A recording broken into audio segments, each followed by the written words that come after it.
So circuit breaker measures are now in place and the team is working from home. As you can see, so am I. So with the recent release of a report from the Electoral Boundaries Review Committee, it seems like the next general election is going to happen sooner than we think. In fact, based on previous years, the general election tends to be held within 2 months from when that report is released.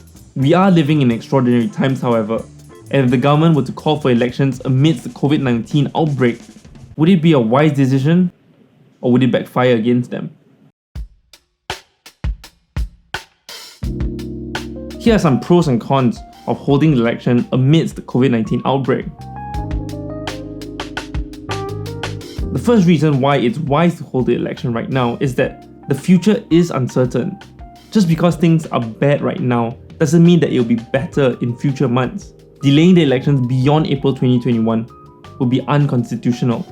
Another reason why elections might be wise to be held now is that during a crisis, a strong mandate is required for the government of the day to take required measures to keep the country running, given that the last elections were nearly 5 years ago. And if the result is good, thumbs up, man! It may be wise for the government to have a strong mandate moving forward.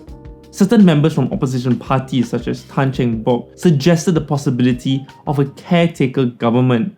If the pandemic is still with us by then, the president can exercise her soft power and form a caretaker government consisting of some of the current MPs.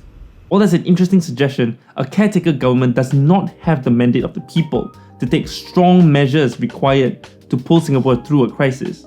Some of the measures required may include pulling out more from the reserves and releasing more financial aid for Singaporeans. Others may also include a stricter lockdown in Singapore, one that's a lot more stringent than the current circuit breaker that we have right now.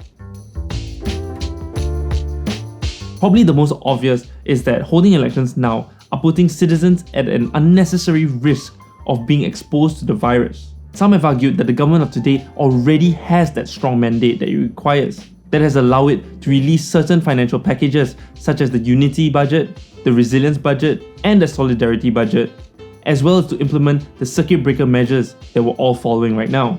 Another potential negative about holding elections during the COVID-19 outbreak is that the mandate given to this government may be one out of fear rather than trust and belief in the government for the next 5 years. More importantly, however, holding the elections now amidst the COVID-19 outbreak will send the wrong signal to Singaporeans, especially when the government is taking a hard stance on everyone to stay home. The last thing we want is for someone to say, if it's safe enough for me to vote, it's safe enough for me to hang out with my friends outside. And lastly, the people may not necessarily vote for who they generally trust, but simply vote against the PAP as a form of protest against capitalizing on the timing of the elections. So there are clearly lots of pros and cons about holding the elections amidst the COVID-19 outbreak. On one hand, life must go on, and the elections need to take place before a certain time. Also, there is a need for a strong mandate so that a government of the day that is trusted by the people can pull us through this crisis. However, on the other hand, this is a crisis that we need to pull through all together, and holding the elections now may send the wrong signal and expose people to the virus unnecessarily. What do you think the right call should be?